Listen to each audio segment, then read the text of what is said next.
Okay, special reading 3829, 3830, and 3831. So, alamin natin, no, kung ano ba yung mga dahilan kung bakit kayo noon nagkahiwalay, kung bakit nagkalayo, bakit hindi na nag-uusap. Kasi may mga tao na hindi nila alam bakit sila iniwan, bakit sila hindi kinibo. Dito kasi panoorin nyo yung daily episode. Sa gitna kasi, sinasabi doon, lalabas ang katotohanan. So, tignan natin dito. Kuha tayo dito ng 3 kung ano ba yung mga bahagi na meron sa mga katotohanan na sinasabi niya. Kasi may mga tao kasi naghihiwalay dahil lang sa pagsisinungaling. And then, nagsisisi sila, no? Afterwards, dahil nakinig sila sa mga kasinungalingan. First reason, mayaman na tao. Diyos ko, kayamanan. Pangalawa, trabaho. And pangatlo,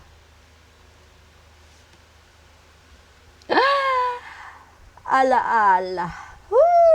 Ngayon, alam na natin. Siguro talagang tinutumbok nito ay pag-ibig. No? Kasi kalimitan, parang nakaka-relate tayo dito.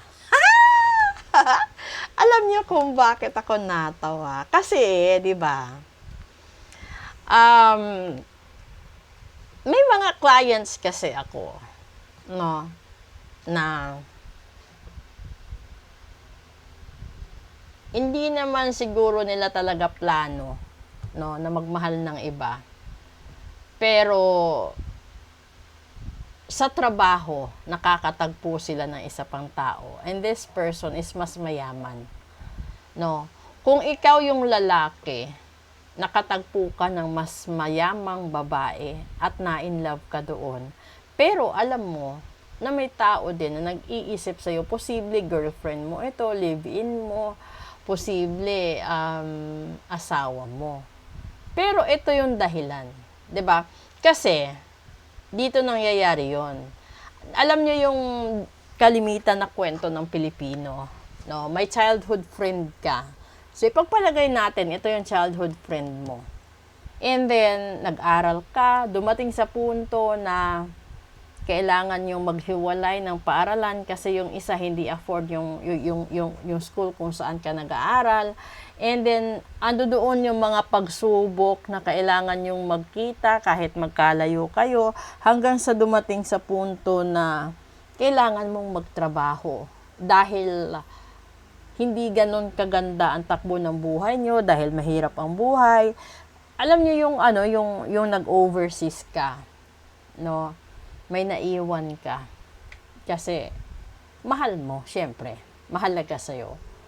Pero umalis ka dahil sa trabaho, gusto mong iangat ang buhay mo, pamilya mo, magulang mo, lahat-lahat na. And then dito sa trabahong ito, natagpuan mo itong taong mayaman. Sa hindi sinasadya, na-in-love ka dito. Yung number niya kasi kung titignan nyo is 13. And 13 sa card ng tarot is death. Death card. So, ibig sabihin, sa pakikipagkasundo mo dito, mamamatay ang pag-asa ng isa. Ito yung kwento na sinasabi dito sa daily episode na lalabas ang katotohanan, malalaman ng taong ito na sa trabaho, meron kang iba. Nasa trabaho, meron kang mahal or iniingatan, kasundo, kasi hindi lahat kasi kabit. Sa totoo lang, hindi lahat kabit. Kasi meron mga tao na hindi pa kasal. Nagsasama, hindi sila kasal. Kaya hindi po pwedeng tawaging kabit. At yung iba naman, matagal nang nagkamalabuan. No?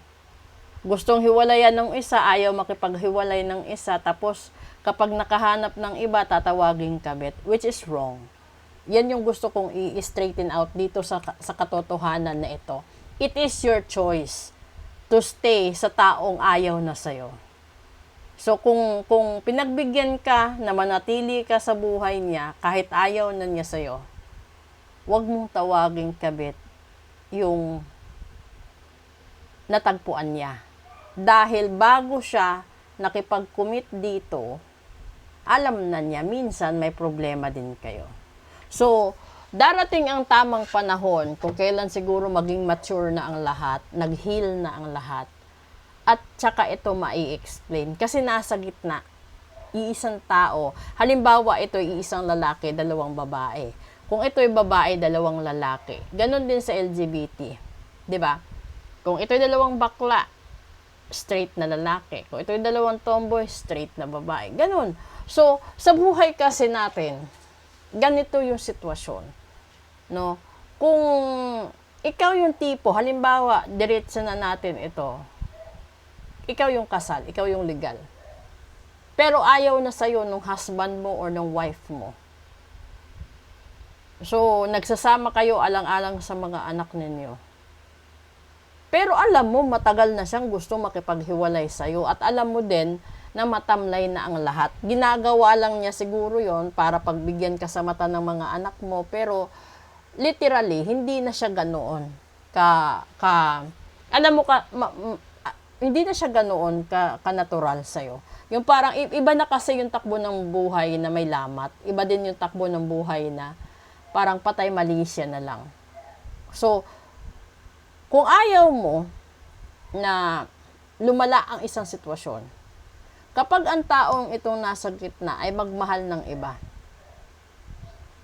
at kahit iniisip mo na may mahal na siyang iba, bago siya nagmahal, alam mo yung pagkukulang mo, pagkakamali mo, alam mo kung ano yung dahilan kung bakit siya nagmahal ng iba. Kasi yung iba, wala ng oras. Yung iba, maraming bisyo. Yung iba naman, masyadong focus sa sarili niya. May mga tao din kasi na mas pinili niya na mag-focus sa trabaho, magpayaman, dumikit sa mga mayayaman dahil sa taas ng ambisyon niya sa buhay. Kaya nasisira ang relasyon, nasisira yung totoong pagmamahalan. And then, pagdating ng tamang panahon, hindi na rin ito uunlad. 'Di ba? Kasi may lamat na. Kahit sirain mo, katulad ng baso, pag nabasag yung baso, wala na. Bibili ka na lang ulit ng bago. Ang tanong, nung panahon ba na bibili ka ulit, ang tanong, may design pa bang ganyan? May brand pa bang ganyan? Kasi, kahit yung design ng baso at hugis ng baso, nag-iiba din sa market. So, ganun din yung tao. As time goes by, there is a lot of innovation and a lot of adjustments and a lot of lessons learned. So, it is your personal choice, as always, to face the truth beyond miracles given by God. So, ito lahat yon. This is the reality, and this is always a situation wherein a lot of people is hesitant to accept na ito yun, ang sitwasyon na ito. Alam mo kasi, if you are in love, you have to talk together. Kasi sa isang relasyon, dalawang tao lang ang involved. Nasisira ang relasyon, pareho kayong may kasalanan, hindi lang isa. So don't ever blame the other person kasi magkaiba lang yung bigat ng kasalanan, pero pareho kayong may pagkukulang, pagkakamali, at nagawang kasalanan din. Depende kasi yun sa bigat ng kasalanan. So, it's up to you kung i-iskandalo mo, idadaan mo sa respeto, or itatahimik mo na lang. Pero wag mong kakalimutan na hindi ka man niya mahal na, hindi ka naman ganun ka-espesyal sa buhay niya. Magtira ka ng respeto sa sarili mo.